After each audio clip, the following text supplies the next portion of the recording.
Once again, NXT leaves the Performance Center and goes just a mile or two away for the PLE. I'm Chris Wall with the Wrestling Vlog, who always tells it like it is.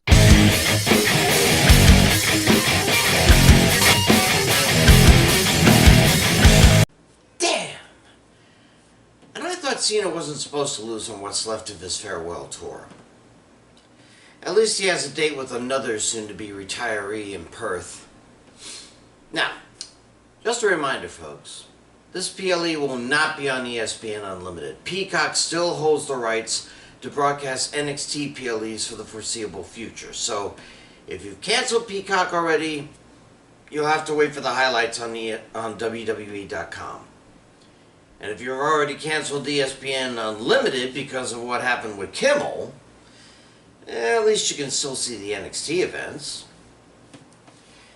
And for a few of the 6 matches, there really will be no mercy, as the title implies. I mean, Josh Briggs hasn't really been much for a mercy since splitting with Jensen. A weaponized steel cage match doesn't sound merciful.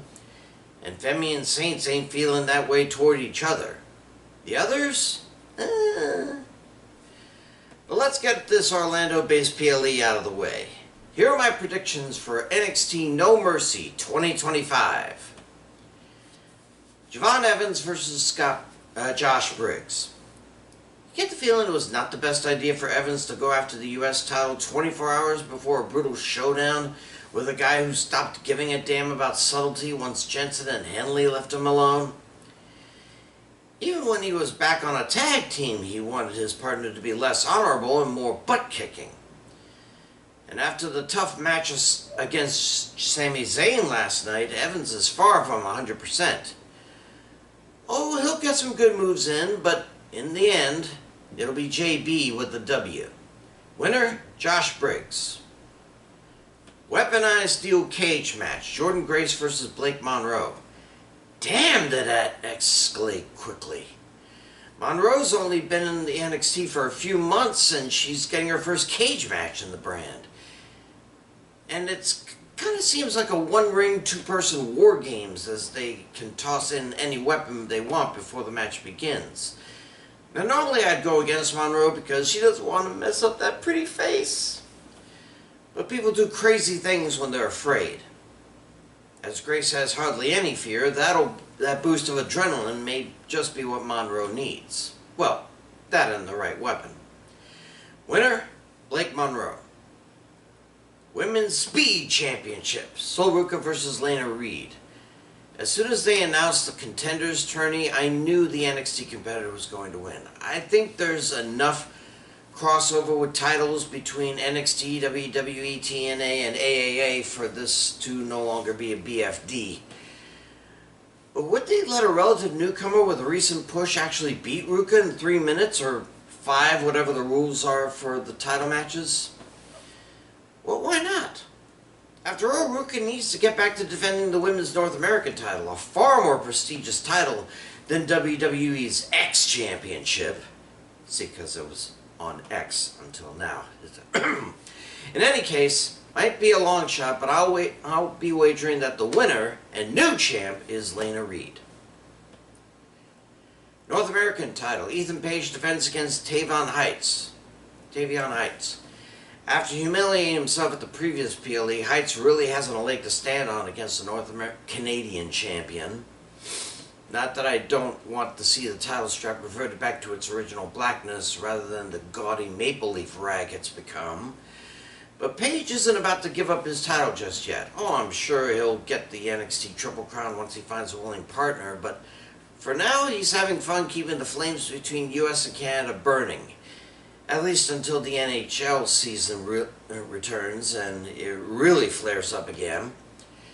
Not that Heights won't give him pause for concern after the first 2.5 count, but he'll get over it quickly. Winner and still champ, all egos, Ethan Page. Women's NXT title, JC Jane versus Lola Vice. This is it, folks. This is the night Fatal Influence has a fatal division. They already kicked out Jasmine Nix, and when the title changes hands, Henley will turn on Jane and end the faction for good. And by gosh, Vice deserves it. She's been busting her butt for a good while in NXT and got denied a title at almost every turn. Oh, sure, they could wait for Aruka to drop the NA title, but come on. Who wants to wait for that? Every faction must eventually die. And Fatal Influence is no exception. But the only way that's going to happen is if the title changes hands, and that's what I'm hoping on. Winner and new champ, Lola Vice. Finally, for the men's NXT Championship, Obafemi defends against Ricky Saints. Give credit to the man. Saints knows what he wants and is willing to put his body on the line to get it. Kind of reminds me of Paige a year ago. A guy fresh out of a different company going up to the biggest dog in the yard and slapping his face. It's just too bad that this time the face is attached to nearly 300 pounds of raw muscle. Hell, I'm sure even Femi's fat is ripped. Femi's been dominating the NXT for 9 months now, and they still haven't found a worthy foe to take it from him. I'm not saying Saints ain't gonna give him a run for the title, but in the end, much like his name suggests, it'll take at least 2 miracles for Saints to be crowned. Wiki it. Winner and still champ, Obafemi. Those are my picks. Hey, don't stub your toes on the walk back to the PC, guys. I'm Chris Wolvie, the Wrestling Blog, who always tells it like it is. Pray for peace, and I'll see ya.